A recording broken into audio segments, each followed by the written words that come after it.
This is Iran, one of the oldest surviving nations in the world. For the past 500 years, Iran has existed on the world map with these same borders, and there is not a single superpower that has not tried to invade Iran, whether it be the Romans, Arabs, Mongols, Turks, Russians, or even the Great Britain. Every superpower has tried to conquer Iran, and one major reason for this is that Iran lies at the crossroads of the world. It is the only country that connects three continents: Europe, Africa, and Asia. Today's Iran shares borders with 7 countries. On the eastern side, it borders Pakistan, Afghanistan, and Turkmenistan, and on the western side, it shares border with Iraq, Turkey, Armenia, and Azerbaijan. In addition to this, Iran also has access to 3 seas. To its north is the Caspian Sea, and to its south are the Persian Gulf and the Gulf of Oman. On Iran's southern side lies one of the most important and dangerous points in the world, known as the Strait of Hormuz. Around 20% of the world's oil and gas supply passes through this point. Since 1970, these 7 islands near the Strait of Hormuz have been under Iran's control, though previously they were controlled by the UAE. Similarly, in the Caspian Sea,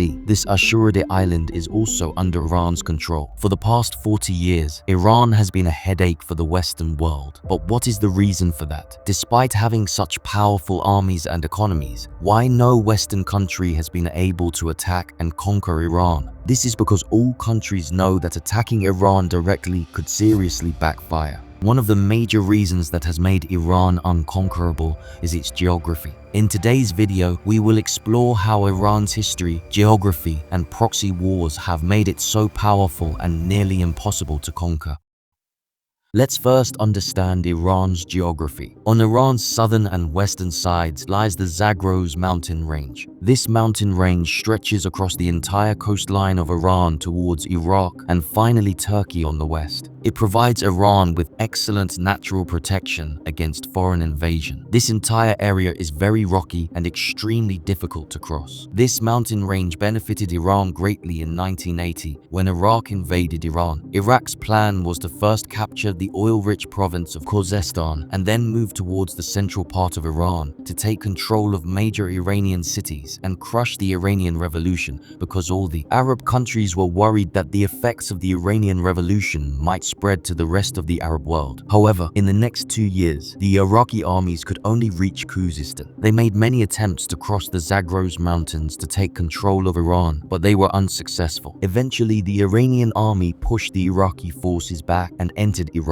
But then they were faced with supply issues, because while the Iraqi army was able to easily get supplies from their cities, the Iranian army found it very difficult to get weapon supplies, as Iran's major depots and cities were on the other side of the Zagros mountain range. This is why, after 8 years, the war ended without any result, and there was no change in the borders of either country. Similarly, on Iran's northern side, along the Caspian Sea, lies the Alborz mountain range, which protects Iran from the north. These mountains not only provide natural protection, but are also extremely rich in natural resources. These mountain ranges are a rich source of uranium, silver, gold, and zinc. Iran also has the largest zinc reserves in the world. This geography became even more valuable in early 20th century when massive oil and gas reserves were discovered near the Persian Gulf. Today, Iran holds nearly 10% of the world's oil and 15% of world's total natural gas reserves. Another geographical feature that gives Iran protection is its 2,500-kilometer long coastline, which borders two seas. Bandar Abbas, Iran's largest seaport, is only 70 kilometers away from one of the world's most significant choke points, the Strait of Hormuz. This choke point is also Iran's biggest geopolitical leverage today. If Iran were to block this point using its navy, the global economy would collapse, as 15% of the world's energy supply passes through here to reach Asia and Europe. Now, even if someone manages to cross this coastline and the 2 mountain ranges and enter Iran, they would then face the second largest barrier, the Lut and Kavir deserts. Lut Desert is known as the hottest place on Earth because in 2005, a temperature of 70 degrees Celsius was recorded here. Because of this tough and unusual geography, conquering Iran has always been nearly impossible. But in today's world, the other factor that makes Iran so powerful